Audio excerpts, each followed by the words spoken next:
You don't have to give up style to live in a small space. A whimsical 40s-inspired New York retreat. It kind of adds a little chic pizzazz to the place. A rooftop glass house in San Francisco. And movable walls in a small Miami condo. That's next.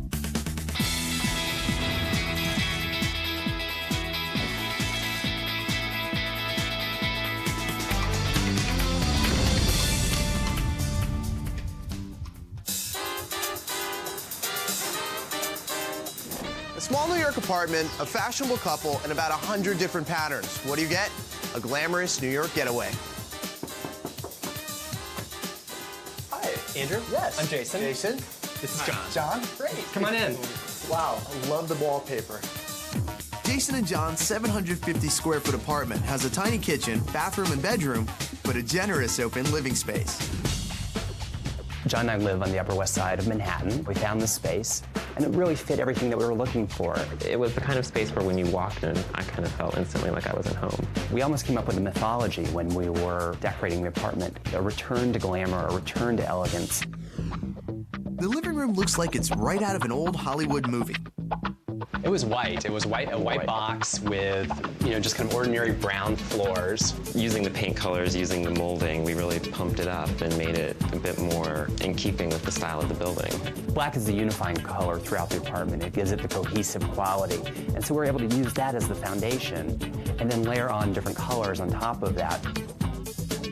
I want to talk about this and this. Two big black bookshelves. One thing people don't always realize is that dark colors in a small space are sometimes the better solution because they do kind of recede and you kind of don't notice them. If we had done a regular piece of furniture here, we never could have taken it all the way to the ceiling, and that's part of the trick with maximizing the space is that it goes all the way to the ceiling.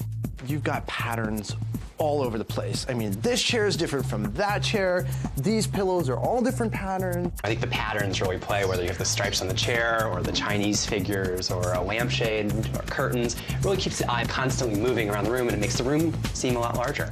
I love how they've used different fabrics and different textures in a very eclectic way in a small space. But if you're going to do that, it's really important to use one unifying feature. Here they've used the dark wood furniture and floors. Whose idea was the nose? Always keep them guessing. Okay. You want glamour, but you want a little wit. You want a reverence. You want a little sass kicked in. It's like a great gray suit, but when you open the gray suit, you have an acid green lining. The sofa is the dividing line between the living room and office. There's a computer screen here, but this is a really, really beautiful piece of furniture. This is the living room, this is the dining room, and I didn't want it to look like an office. So this was a really beautiful piece, and I gave up a lot in storage, obviously, going with this, but I worked in storage other places. You gotta tell me, where are the other storage places? Well, we have storage here, and we have boxes on either side. So these right here, these guys are, yeah, these just kind of open up, and we have file storage in there. Now, I'm assuming your desk chair doubles as a dining room chair. Yes, and it's, again, that idea of multiple uses. The beauty of the table is that it expands. You pull out the ends, and the middle comes up, and you have seating for 8. The bedroom is bright, tropical, and very retro. I love your bedroom. It feels like I'm back in Hawaii.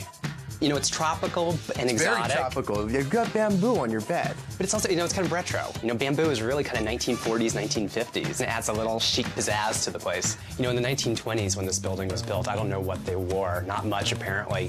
When we bought this apartment, the entrance to the bedroom was right here.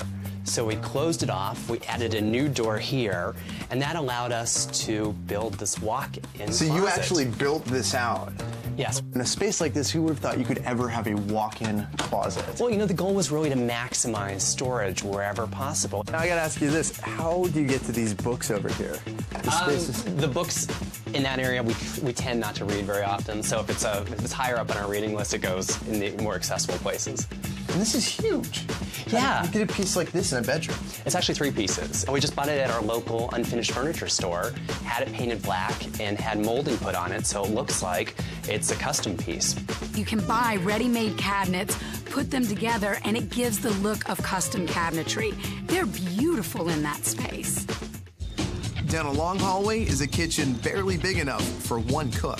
This is probably the smallest kitchen I've ever stood in. It's, you know, it's kind of a modified galley, but we fit everything in, whether it's the fridge. Wait, hold on. This is a fridge right here? Yep. Hidden. You made it blend right into the other cabinets. Yeah, we gave it that kind of farmhouse paneling. A real trend these days in kitchens is a very European look where all the cabinet facings are the same, so you can't even tell which appliance is the dishwasher and which one is the refrigerator. Absolutely opens up the space and makes it look much larger. We have a full-size dishwasher. Full-size dishwasher. Farm sink. Absolutely, nice and deep. You can actually get your hands in there. Yeah, it's and great work for with putting it. bottles of champagne and ice. And we have a kind of 3-in-1 oven. It's a microwave, it's a regular oven, and it's a convection oven. And it's great. We've done Thanksgiving dinners here before.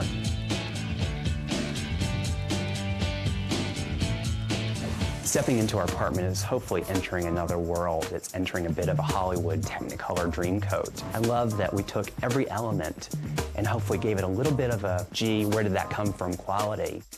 We wanted to really have a sense of kind of accessible glamour where you're not going to not want to sit on the couch because you think you might get it dirty. You know what? You can spill your martini on our furniture and it's okay by us. Coming up, a tiny space with big views of New York. But next, unusual built-ins make mornings easier. Socks, underwear, t-shirt, so you don't get all mixed up before you have coffee.